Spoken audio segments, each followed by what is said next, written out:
नमस्कार मित्रों, मैं हूँ कविता और मेरे चैनल पर आपका स्वागत है। आज हम बात करने वाले हैं गीता के 15वें अध्याय की। इस अध्याय में संपूर्ण जगत के कर्ता हर्ता, सर्वशक्तिमान, सबके नियंता, सर्वव्यापी, अंतर्यामी, परम दयालु, सबके सुहृदय, सर्वाधार, शरण लेने योग्य, सगुण परमेश्वर पुरुषोत्तम भगवान के गुण, प्रभाव और स्वरूप का वर्णन किया गया है। एवं शर पुरुष, क्षेत्र, अक्षर पुरुष, क्षेत्रज्ञ और पुरुषोत्तम परमेश्वर, इन तीनों का वर्णन करके शर और अक्षर से भगवान किस प्रकार उत्तम हैं, वे किस लिए पुरुषोत्तम कहलाते हैं, उनको पुरुषोत्तम जानने का क्या महात्म्य है और किस प्रकार उनको प्राप्त किया जा सकता है, इत्यादि विषय भली भांति समझाए गए हैं। इसी कारण इस अध्याय का नाम पुरुषोत्तम योग रखा गया है। अध्याय शुरू करने से पहले यदि आप मेरे चैनल पर नए हैं तो चैनल को सब्सक्राइब कीजिए और साथ ही बेल बटन प्रेस कीजिए, जिससे मेरे आने वाली सारी वीडियोस की जानकारी सबसे पहले आपको मिल सके। तो आइए प्रारंभ करते हैं 15वां अध्याय। श्री भगवान बोले, आदि पुरुष परमेश्वर मूल वाले और ब्रह्म रूप मुख्य शाखा वाले, जिस संसार रूप पीपल के वृक्ष को अविनाशी कहते हैं तथा वेद जिसके पत्ते कहे गए हैं, उस संसार रूप वृक्ष को जो पुरुष मूल सहित तत्व से जानता है, वह वेद के तात्पर्य को जानने वाला है। उस संसार वृक्ष की तीनों गुणों रूप जल के द्वारा बढ़ी हुई एवं विषय भोग रूप कोंपलों वाली देव, मनुष्य और तिर्यक यानी योनि रूप शाखा हैं, नीचे और ऊपर सर्वत्र फैली हुई है तथा मनुष्य लोक में कर्मों के अनुसार बांधने वाली अहमता, ममता और वासना रूपी जड़ें भी नीचे और ऊपर सभी लोकों में व्याप्त हो रही हैं। इस संसार वृक्ष का स्वरूप जैसा कहा है वैसा यहाँ विचार काल में नहीं पाया जाता, क्योंकि न तो इसका आदि है, न अंत है तथा न इसकी अच्छी प्रकार से स्थिति ही है। इसलिए इस अहमता, ममता और वासना रूप अति दृढ़ मूलों वाले संसार रूप पीपल के वृक्ष को दृढ़ वैराग्य रूप शस्त्र द्वारा काटकर उसके पश्चात उस परम पद रूप परमेश्वर को भली भांति खोजना चाहिए, जिसमें गए हुए पुरुष फिर लौटकर संसार में नहीं आते और जिस परमेश्वर से इस पुरातन संसार वृक्ष की प्रवृत्ति विस्तार को प्राप्त हुई है, उसी आदि पुरुष नारायण के मैं शरण हूँ।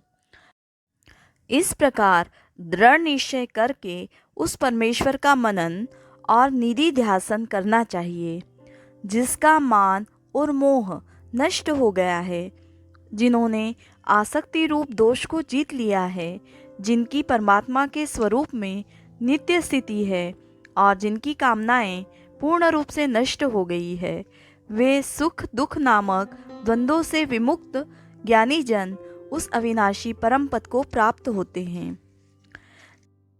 जिस परम पद को प्राप्त होकर मनुष्य लौटकर संसार में नहीं आते, उस स्वयं प्रकाश परम पद को न सूर्य प्रकाशित कर सकता है, न चंद्रमा और न अग्नि ही, वही मेरा परम धाम है। इस देह में यह सनातन जीवात्मा मेरा ही अंश है और वही प्रकृति में स्थित मन और पांचों इंद्रियों को आकर्षण करता है। वायु गंध के स्थान से गंध को जैसे ग्रहण करके ले जाता है, वैसे ही देहादि का स्वामी जीवात्मा भी जिस शरीर का त्याग करता है, उससे इन मन सहित इंद्रियों को ग्रहण करके फिर जिस शरीर को प्राप्त होता है उसमें जाता है। यह जीवात्मा श्रोत्र, चक्षु और त्वचा को तथा रसना, घ्राण और मन को आश्रय करके अर्थात इन सब के सहारे से ही विषयों का सेवन करता है। शरीर को छोड़कर जाते हुए को अथवा शरीर में स्थित हुए को अथवा विषयों को भोगते हुए को, इस प्रकार तीनों गुणों से युक्त हुए को भी अज्ञानी जन नहीं जानते। केवल ज्ञान रूप नेत्रों वाले विवेकशील ज्ञानी ही तत्व से जानते हैं। यत्न करने वाले योगी जन भी अपने हृदय में स्थित इस आत्मा को तत्व से जानते हैं, किंतु जिन्होंने अपने अंतःकरण को शुद्ध नहीं किया है, ऐसे अज्ञानी जन तो यत्न करते रहने पर भी इस आत्मा को नहीं जानते। सूर्य में स्थित जो तेज संपूर्ण जगत को प्रकाशित करता है, तथा जो तेज चंद्रमा में है और जो अग्नि में है, उसको तो मेरा ही तेज जान, और मैं ही पृथ्वी में प्रवेश करके अपनी शक्ति से सब भूतों को धारण करता हूँ और रस स्वरूप अर्थात अमृतमय चंद्रमा होकर संपूर्ण औषधियों को अर्थात वनस्पतियों को पुष्ट करता हूँ। मैं ही सब प्राणियों के शरीर में स्थित रहने वाला प्राण और अपान से संयुक्त वैश्वानर अग्नि रूप होकर 4 प्रकार के अन्न को पचाता हूँ। मैं ही सब प्राणियों के हृदय में अंतर्यामी रूप से स्थित हूँ तथा मुझसे ही स्मृति, ज्ञान और अपोहन होता है और सब वेदों द्वारा मैं ही जानने के योग्य हूँ तथा वेदांत का कर्ता और वेदों को जानने वाला भी मैं ही हूँ। इस संसार में नाशवान और अविनाशी भी ये 2 प्रकार के पुरुष हैं। इनमें संपूर्ण भूत प्राणियों के शरीर तो नाशवान और जीवात्मा अविनाशी कहा जाता है। इन दोनों से उत्तम पुरुष तो अन्य ही है, जो तीनों लोकों में प्रवेश करके सबका धारण पोषण करता है। और अविनाशी परमेश्वर और परमात्मा इस प्रकार कहा गया है, क्योंकि मैं नाशवान जड़ वर्ग क्षेत्र से तो सर्वथा अतीत हूँ और अविनाशी जीवात्मा से भी उत्तम हूँ, इसलिए लोक में और वेद में भी पुरुषोत्तम नाम से प्रसिद्ध हूँ।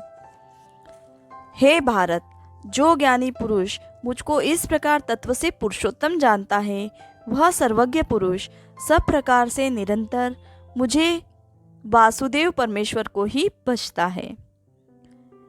हे निष्पाप अर्जुन, इस प्रकार यह अति रहस्य युक्त गोपनीय शास्त्र मेरे द्वारा कहा गया, इसको तत्व से जानकर मनुष्य ज्ञानवान और कृतार्थ हो जाता है। ओम तत्सदिति श्रीमद्भगवद्गीतासूपनिषत्सु ब्रह्म विद्यायां योगशास्त्रे श्रीकृष्णार्जुन संवादे पुरुषोत्तम योगो नाम 15वां। तो दोस्तों, ये था भगवत गीता का 15वां अध्याय। यदि ये वीडियो आपको अच्छा लगा हो तो आप इसे लाइक करें, शेयर करें, और यदि अब तक आप मेरे चैनल पर नए हैं तो चैनल को सब्सक्राइब करें और बेल बटन प्रेस करें, जिससे मेरे आने वाली सारी वीडियोस की जानकारी सबसे पहले आपको मिल सके। जय श्री कृष्णा।